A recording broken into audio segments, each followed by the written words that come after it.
Farah Asma, fondateur de Écosystème Performance. C'est un bureau de conseil et de consulting spécialisé dans tout ce qui est accompagnement à la certification, labellisation à Casablanca.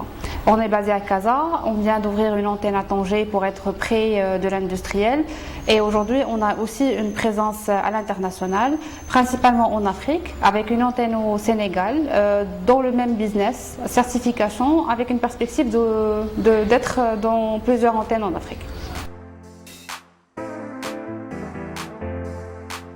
Alors, en parlant de l'écosystème entrepreneurial marocain, il est en mouvement ces 3 dernières années et ça, on le sait très bien, c'est grâce à une vision royale qui a dit clairement que aujourd'hui l'avenir c'est l'entrepreneuriat.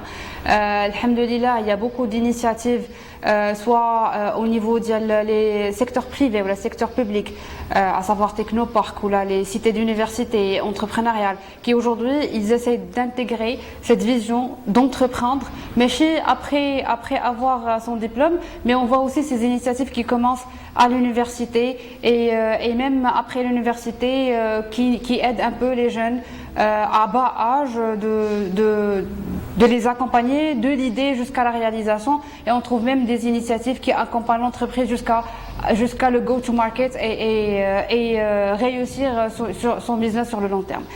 Chose qu'on n'avait pas au début lors de nos études, mais alhamdoulilah, ce que je peux dire à tous les jeunes, profitez parce qu'aujourd'hui c'est des choses qui sont là, il y a des financements, il y a des mentorings, il y a des accompagnements, il faut juste prendre le bon chemin et réussir son business. Le corps du business, c'est l'accompagnement à la certification. Donc aujourd'hui, l'idée m'est venue après mon diplôme d'ingénieur industriel. Donc je suis lauréate en 2010. Et après, j'ai commencé dans un cabinet certificateur où j'ai découvert un peu le monde de la certification, de la labellisation.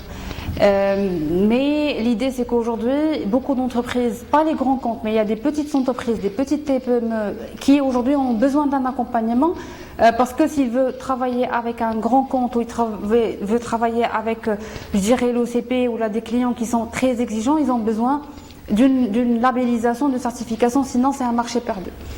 D'où l'intérêt de se focaliser sur cette typologie de clientèle. Donc aujourd'hui, nous, on cible les toutes petites entreprises, principalement qui sont dans l'industrie et qui ont besoin d'avoir les certifications nécessaires pour agrandir leur part du marché. À savoir la certification qualité, donc la 9001. Aujourd'hui, il y a aussi une obligation d'avoir la certification en termes de santé et sécurité au travail. On les aide aussi pour identifier tous les risques nécessaires avec les sensibilisations nécessaires pour les entreprises.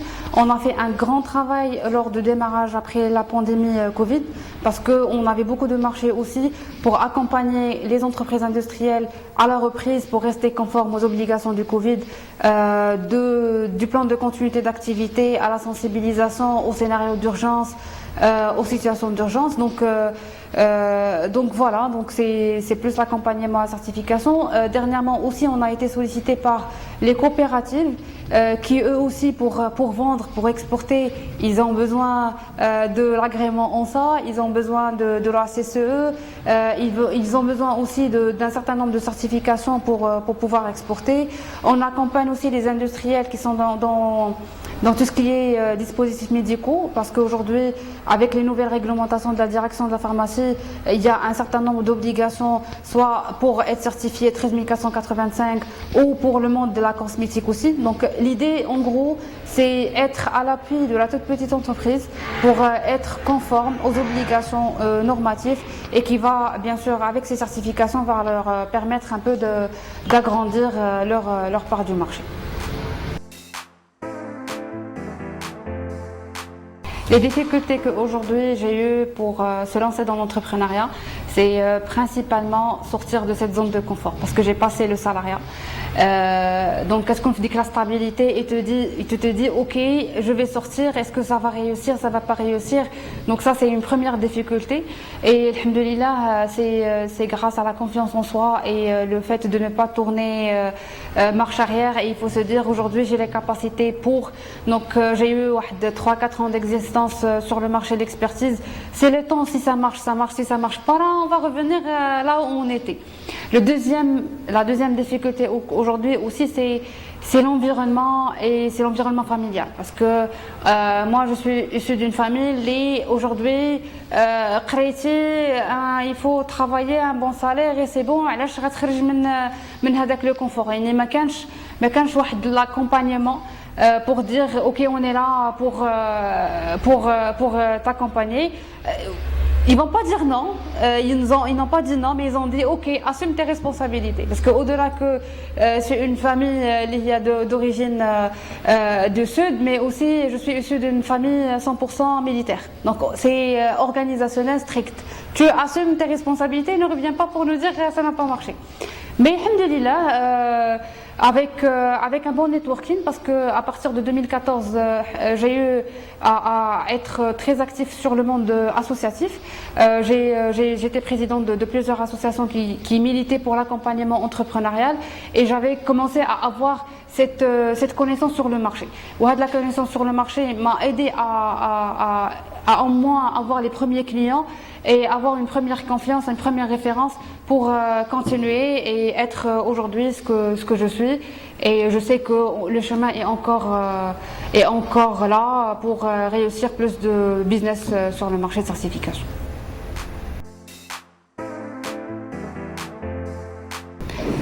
Comme écosystème performance, elle accompagne les entreprises pour une organisation. Nous aussi, on a un système organisationnel en interne. Donc comment nous on est organisé? Donc l'équipe est là. Donc il y a un organigramme, il y a des fiches de fonction. Et ce qu'on a fait l'année dernière, c'est on a investi dans un système d'information. Un système digital comme un ERP qui permet un peu de superviser l'avancement des projets, mais l'acquisition du client jusqu'à la facturation. Et chaque personne a une visibilité sur le projet. Par exemple, si le consultant a un projet d'accompagnement à la certification, donc il y a une répartition des tâches avec des deadlines. Et bien sûr aussi, ce qu'on fait régulièrement, c'est ce qu'on appelle une réunion de performance. La réunion de performance, c'est une réunion chaque lundi. Donc on sait très bien que lundi matin, il n'y a pas d'émission à l'extérieur. Donc on fait une réunion qui nous permet un peu de projeter l'avancement de chaque projet. Et bien sûr, chaque personne ou chaque consultant, il identifie aussi quelles sont les difficultés ou quelles sont les choses qu'il veut améliorer pour réussir l'avancement du projet. Et derrière, il y a un tableau de bord, des KPIs, qui me permet moi, en tant que manager, de voir un peu est-ce que on est bon au point de vue réalisation, est-ce qu'on est bon au point de vue trésorerie, est-ce qu'on est bon au point de vue commercial, etc. Donc ça, l'ERP nous a permis quand même d'avoir une visibilité globale. Et bien sûr aussi, il y a un reporting qui se fait à travers le digital, à travers sur le cloud. Donc réellement avec le Covid, et vu que c'était pas possible qu'on soit tous en même temps, le même endroit, ce qu'on a fait, c'est de bénéficier et de travailler avec des solutions qui nous permettent de partager l'information et l'avancement sur des systèmes digitaux comme Dropbox, Google Drive, etc. Et on a compris que c'est des choses qui pouvaient se faire facilement, mais si c'était avant le Covid, on se disait que c'est pas possible. Donc l'idée c'est ça, c'est des réunions hebdomadaires pour le reporting et pour partager l'avancement des choses. Comme vous avez vu, nous on est dans un open space, on n'a pas ce système de hiérarchie. Tout le monde est là, moi je suis là à côté, s'ils ont besoin d'un accompagnement et conseil, ils savent très bien que la porte est ouverte. On n'est pas dans il faut prendre un rendez-vous. Non, moi je suis du système américain, comme j'ai eu l'occasion d'être aux États-Unis pour une période d'échange, qui m'a permis un peu de s'ouvrir vers la culture anglophone. Et quand je suis revenue, je me suis dit, ok, il n'y a pas mieux que d'intégrer l'équipe dans ce mindset, réfléchir résultat. On n'est pas du genre, il faut venir à 8h et sortir à 16h. Moi, je suis du genre, ne venez pas, mais pour moi, si l'objectif est atteint, c'est bon. S'il n'est pas atteint, il faut justifier le pourquoi et comment on peut réagir avant que le client est insatisfait. Et voilà, donc c'est plus ce mindset que je suis en train d'instaurer. Et l'équipe le savent. Donc, et écosystème ne peut pas réussir grâce à Asma Farah, mais pour moi, écosystème, c'est moi, c'est l'équipe, c'est l'écosystème, c'est les partenaires. Parce que les partenaires, c'est des partenaires qui sont aujourd'hui sont là, qui nous ont permis d'agrandir notre business et ils nous ont permis d'ouvrir beaucoup de potentiel à l'international. Donc, on connaît notre écosystème et on essaye de le fidéliser pour réussir notre objectif. La crise de Covid a eu un impact très significatif sur notre activité, comme ce qu'a vécu toutes les entreprises, soit au Maroc, soit à l'international, parce qu'on s'est vu des marchés annulés, on s'est vu un confinement. Et en tant qu'entrepreneur, c'est pas évident de prendre la décision parce que tu as derrière toi des charges, il y a des salariés qui attendent la suite. Donc réellement, je me rappelle et je n'oublierai jamais le 15 mars 2020 parce que on était là ici et j'avais l'équipe qui me demandait c'est quoi la suite. Et réellement, j'avais pas une réponse parce que en tant que manager, c'était pas évident de dire ou quoi dire par rapport à cette situation. Par la suite, on a passé comme les autres entreprises, c'était très difficile les 3 premiers mois. Même avec les différents programmes qui ont été lancés, soit relance avec les banques qui n'ont pas suivi, donc je vais dire ça réellement. Parce que moi-même, j'avais vécu l'expérience, j'ai déposé mon dossier et on m'a répondu le mois 7. Donc déjà c'était pas évident. Mais comme on a eu des mauvaises expériences, on a eu aussi des bonnes expériences parce que il y avait des clients qui ont quand même maintenu à notre expertise et qui ont maintenu à notre projet.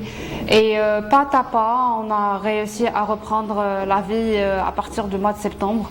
Et l'impact, c'est toujours le cas. Il y a l'impact du Covid est toujours là parce que parce que nous, on est au service de l'entreprise. Et déjà l'accompagnement, la labellisation, ça reste la dernière des choses qu'un industriel peut se soucier.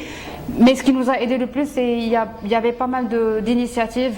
Surtout, on était là, comme je vous expliquais, dans la reprise en termes de plan de continuité d'activité, qui nous a permis un peu de réouvrir nos portes. Et on a fait comme les autres entreprises à 50% de capacité. Et alhamdoulilah, aujourd'hui, on a pu avoir de nouveaux personnels, au contraire.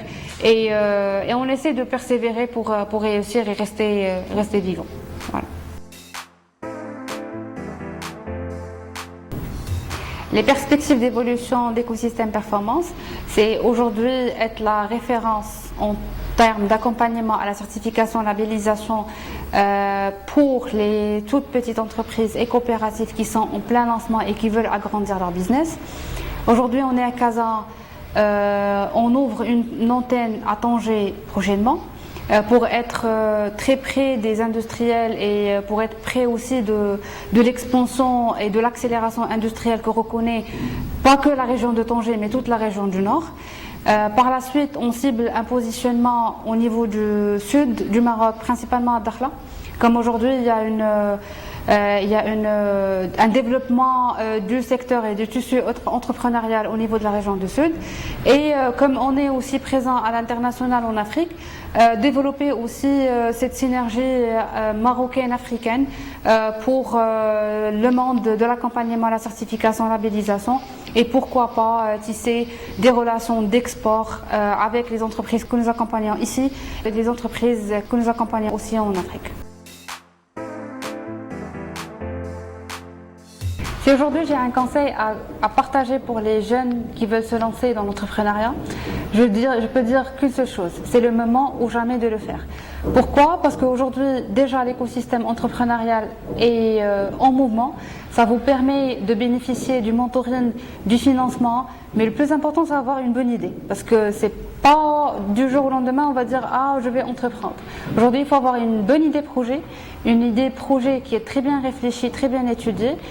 Qui veut dire réfléchir, étudier, ça veut dire vous avez pris du temps pour analyser la problématique, pour analyser votre marché, faire le test, faire votre MVP avant de se lancer vers le business. Mais le plus important, ce que je peux vous dire, c'est une bonne aventure. Vous allez apprendre beaucoup de choses, vous allez vous construire et vous n'allez rien perdre. Entreprenez, sinon ça serait une expérience qui va s'ajouter à votre CV.